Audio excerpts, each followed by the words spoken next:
Assalamualaikum warahmatullahi wabarakatuh.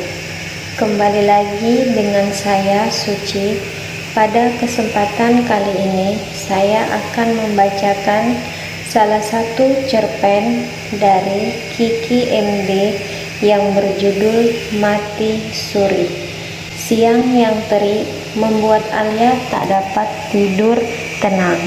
Dengan usia kandungan masuk bulan ke-7, meski telah mencoba mencari kesejukan dengan cuci muka dan mengguyur kakinya, tetap saja masih kepanasan. Siang yang panas membuat kepala Alia pusing, hingga di telinganya terdengar bunyi dengingan. Beberapa kali Alia memukul-mukul ringan kepalanya, bertujuan meredahkan pusing di kepala. Akhirnya ia memutuskan untuk menyalakan kompor dan mendidihkan air dalam ceret. Setelah beberapa saat, ia tuangkan ke cangkir berisi teh, berharap setelah menyesap teh dapat merasakan sedikit reda sakit kepalanya. Pusing yang teramat membuat seluruh tubuh Alia mengeluarkan keringat besar-besar. Di wajah, di leher, bahkan seluruh dasternya basah oleh keringat. Tanpa pikir panjang, Alia beranjak ke warung terdekat dengan rumah kontrakannya.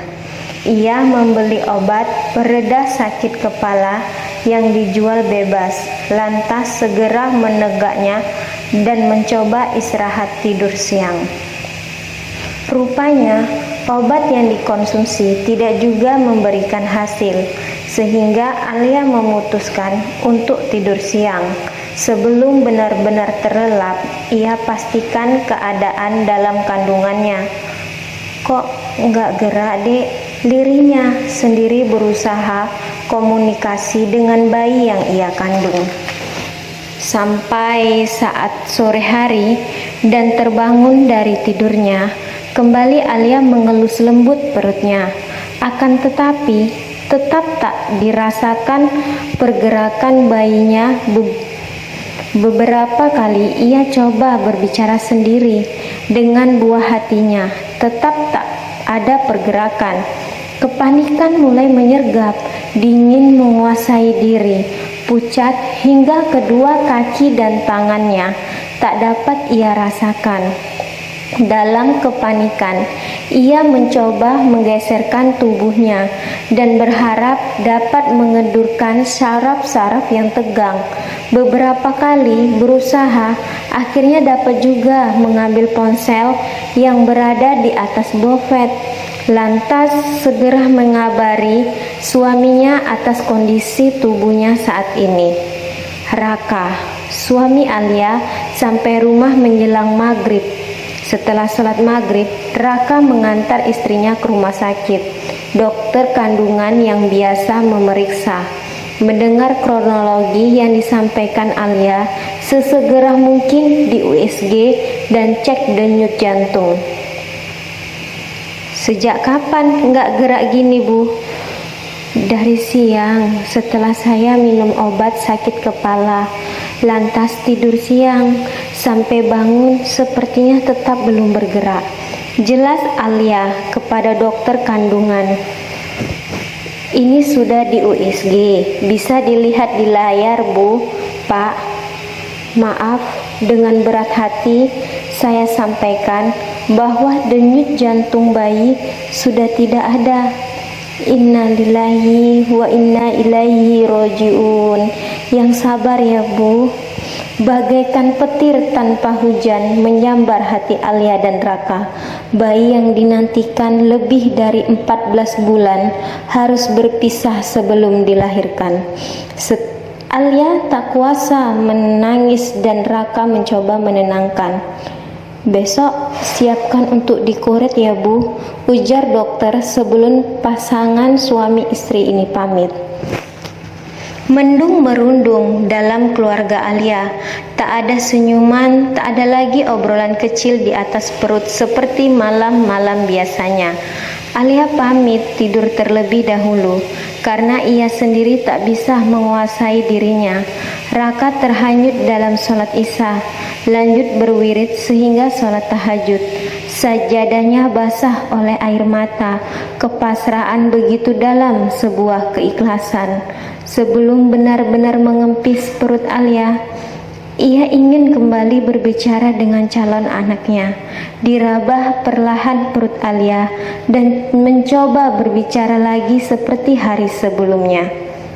Dek, jika memang kamu bukanlah rezeki kami, maka pergilah dengan mudah, bantu mama untuk melahirkan.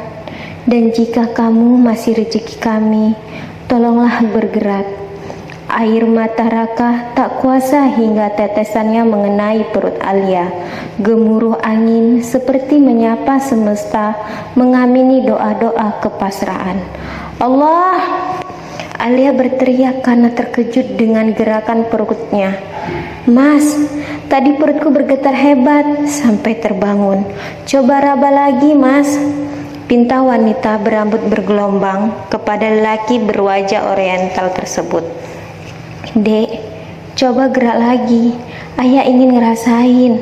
Raka berkomunikasi kepada bayi yang dikandung istrinya. Tendangan bayi dalam perut Alia seperti menunjukkan bahwa ia masih hidup. Untuk meyakinkan dirinya lagi, Raka meraba di bagian lain, ke atas, ke bawah, dan benar saja sang bayi merespon terus di mana rabaan tangan Raka berada. Allah, Allah, kau tunjukkan kuasamu. Raka dan Alia berpelukan haru. Bayi yang pagi nanti harus dikeluarkan mendadak bergerak kembali. Untuk meyakinkan kondisi bayinya, mereka mendatangi praktek dokter kandungan di rumah sakit berbeda karena jadwalnya juga berbeda. Setelah beberapa saat mengantri, giliran Alia dipanggil untuk diperiksa. Loh, Bu Alia, jadwal koret kan sore nanti. Maaf dok, tolong di USG lagi dan dilihat detak jantungnya. Bayi dalam kandungan saya bergerak-gerak kembali. Sembari Raka diminta menceritakan kronologi kejadian, juga dokter menyiapkan alat USG. Gel bening telah dibalurkan ke permukaan perut Alia dan dokter mulai USG.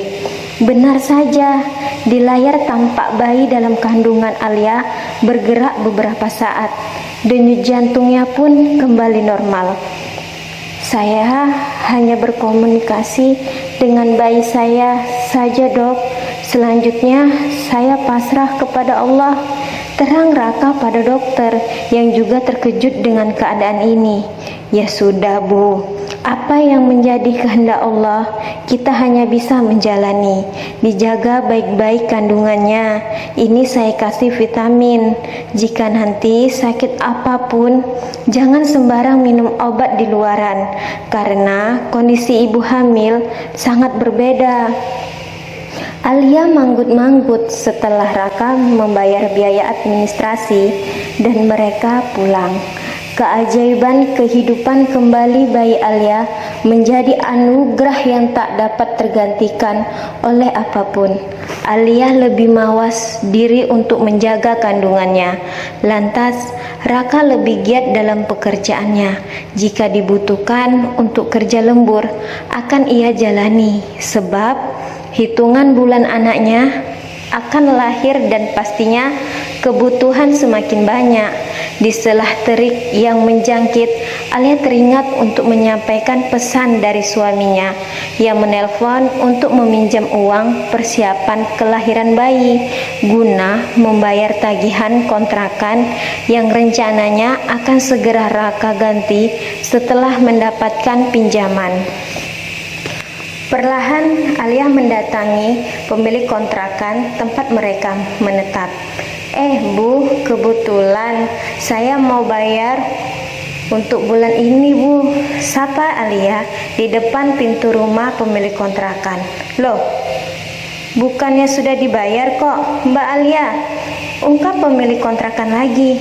Siapa Bu? Soalnya saya datang untuk menyampaikan amanat suami saya buat bayar yang bulan ini. Yang datang juga Mas Raka kok. Tadi itu setelah Alia pamit dengan pertanyaan yang mengacalah dalam kecambuk pikirannya sendiri.